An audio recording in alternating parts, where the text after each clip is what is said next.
Hey everybody, MrS is back. This time I'm going to read another book.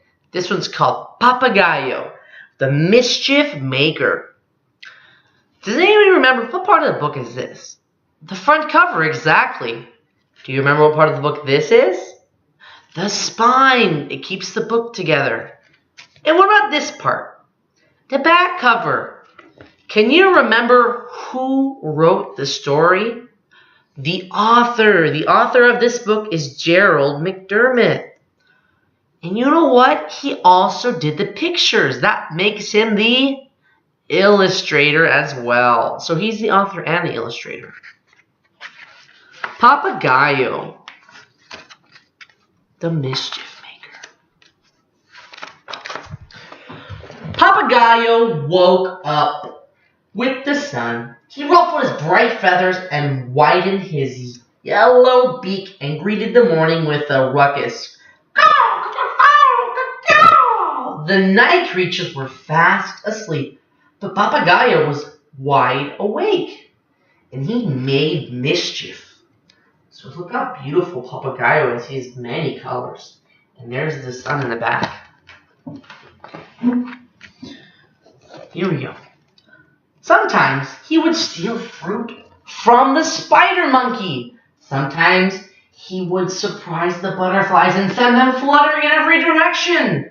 Sometimes he would fly high in the sky and then drop a big nut with a crack on the armadillo's shell. Now some of these things don't sound very nice. First he would steal food from the monkey. He would scare the butterflies, and then he'd drop a big shell on the back of the armadillo and crack it. Whatever Papagayo was up to, he always made a lot of noise. This disturbed the sleep of the night creatures. They would wake up and say, "Please be quiet, Papagayo." The parrot would not stop squawking, and then he would complain. "Not so loud." They would complain, "Not so loud, Papagayo." But the parrot still wouldn't stop. Finally, the night creatures would get angry and scream, "Papagayo, shut your beak." Do you think Papagayo is going to listen? I don't know. They didn't ask very nice. Well, they did ask nicely the first time. At night, while Papagayo slept, the night creatures would venture forth in the moonlight. They would gaze at the white sugar moon and croon quietly. Songs all night long. As dawn approached, they would settle down to sleep through the hot jungle day. So here's Papagayo sleeping at night. And here's all the night creatures. They get up and they walk around at nighttime when it's not hot. No sooner had the night creatures closed their eyes than Papagayo was up, looking for fresh fruit and fresh mischief. One morning, Papagayo was especially loud. The sleepy-eyed sloth had a talk with the bird. "Papagayo," said the sloth, "you make entirely too much noise. You disturb the peaceful sleep of the night creatures." "Ha! Sleepyheads, why don't you laugh and play all day as I do, ha?" asked the parrot. "The day is too bright and full of sounds. It makes us afraid, so we hide from the sunlight and the noise. But at night we can creep out beneath the moonbeams and sing gentle songs. We sing softly because we are afraid to disturb the quiet of the night." "Afraid? Afraid?" cluckled Papagayo. "How can you ever be happy if you're always afraid? Ridiculous!" Papagayo ruffled his feathers, twirled around the branch, and flew away over the treetops. So there's Papagayo in the sloth. Uh-oh. When darkness fell, the creatures of the night gathered as they usually do, gazed lovingly at the moon. They looked up with watchful eyes and made soft moon music. Many miles away, in the heart of the rainforest, something stirred beneath the stones of the great ruined city. It was the ghost of an ancient monster dog, awakening from a deep sleep. He was a moon eater, and when he woke up, he was very, very hungry. He saw the moon, round, sweet, and delicious, hanging in the sky, and he licked his lips.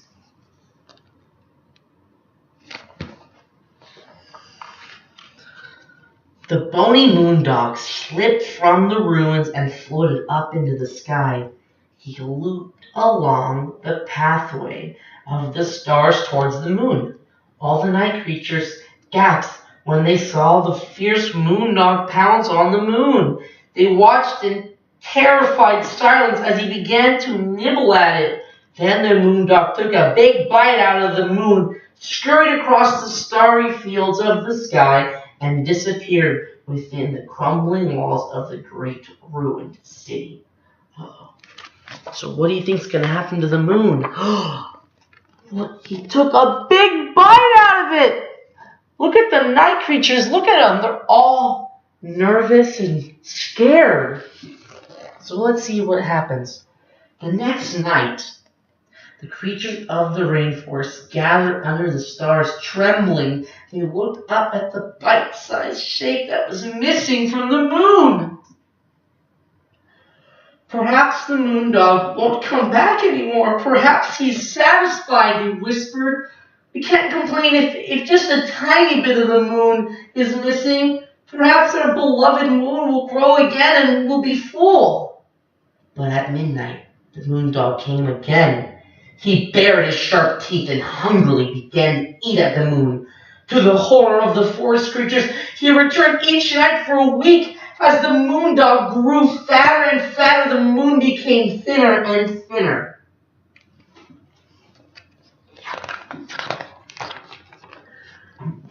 After 7 nights, the creatures of the rainforest were too frightened to sleep. They sat in silence, blinking at the unfamiliar sunlight, red-eyed and sad, not knowing what to do.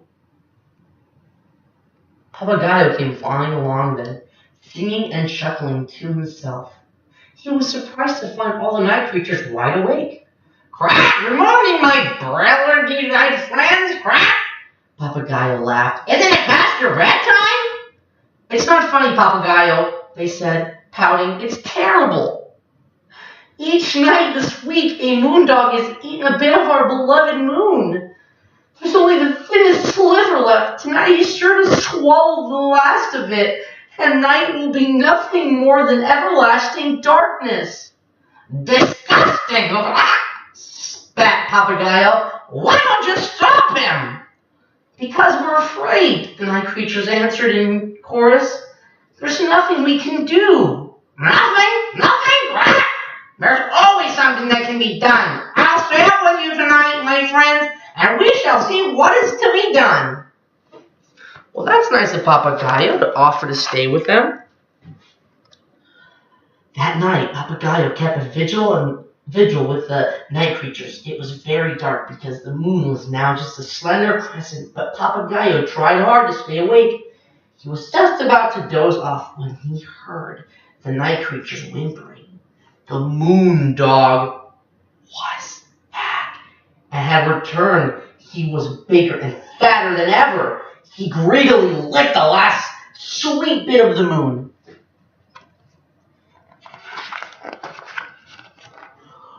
"Oh, what shall we do?" the night creatures moaned. "He's eating the last bit of it. What shall we do?" Papagayo jumped up. "Make noise!" he shouted. "You must make noise!" The parrot flew high in the branches and began to screech.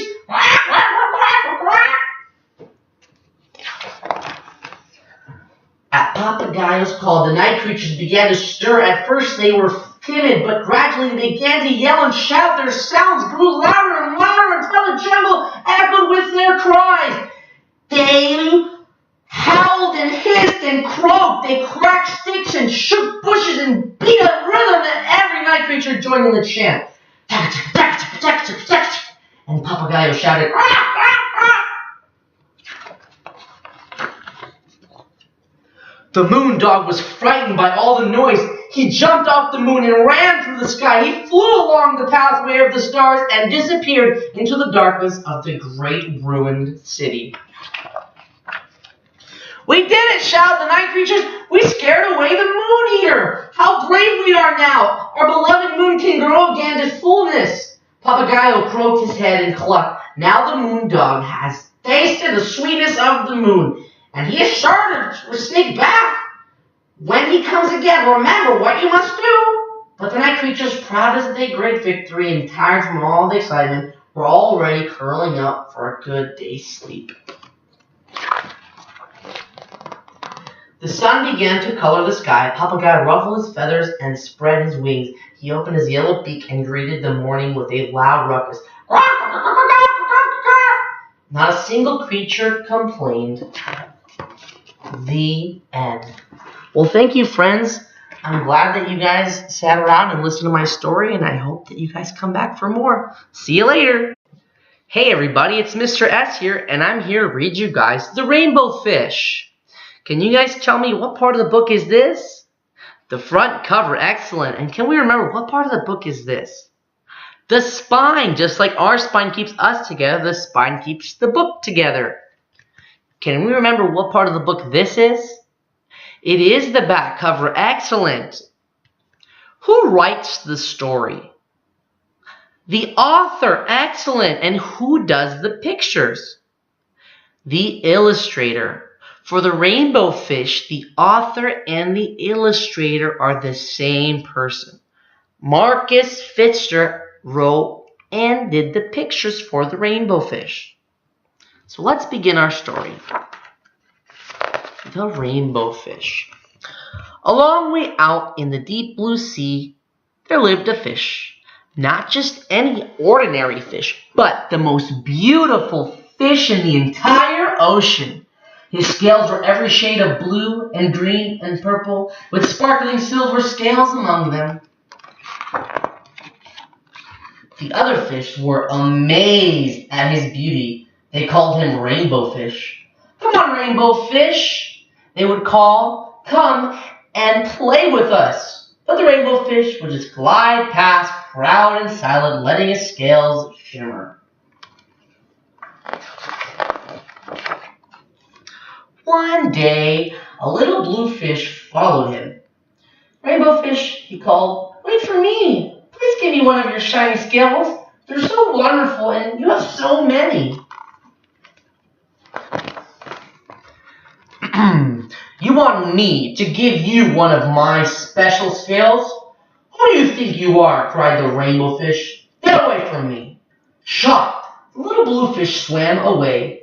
He was so upset that he told all of his friends what had happened. From then on, no one would have anything to do with the Rainbow Fish. They turned away when he swam by. What good were the dazzling, shimmering scales with no one to admire them? Now he was the loneliest fish in the entire ocean. One day he poured out his troubles to the starfish. I really am beautiful. Why doesn't anybody like me? I can't answer that for you, said the starfish. But if you go beyond the coral reef to a deep cave, you will find the wise octopus. Maybe she can help you. So the starfish told Rainbow Fish to look for the octopus. We're going to look for the octopus. The Rainbow Fish found the cave. It was dark inside and he couldn't see anything. Then suddenly 2 eyes caught him in their glare and the octopus emerged from the darkness. I have been waiting for you, said the octopus in a deep voice. The waves have told me your story. This is my advice. Give a glittering scale to each of the other fish. You will no longer be the most beautiful fish in the sea, but you will discover how to be happy. So that's what the octopus says. Is we're going to find out how to be happy. Do you think the rainbow fish is going to want to give away his scales? Or do you think he wants to keep them? Let's find out. I can't! The rainbow fish started to say, but the octopus had already disappeared into a dark cloud of ink. Give away my scales? My beautiful shining scales? Never! How could I ever be happy without them? So the rainbow fish doesn't want to give away his scales. But But the octopus told him that without giving him away, he's not going to be happy. So let's find out, what's he going to do? Suddenly, he felt the light touch of a fin. The little blue fish was back. Rainbow fish, please don't be angry. I just want one little scale. The rainbow fish wavered. Only one very small, shiny scale, he thought. Well, maybe I wouldn't miss just one. Carefully, the rainbow fish pulled out the smallest scale and gave it to the little fish. Thank you very much, the little blue fish bubbled playfully as he tucked the shiny scale in one of his blue ones.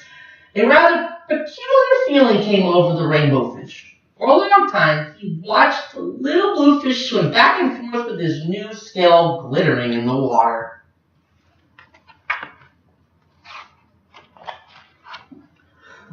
The little blue fish whizzed through the ocean with his scale flashing, so it didn't take long before the rainbow fish was surrounded by other fish.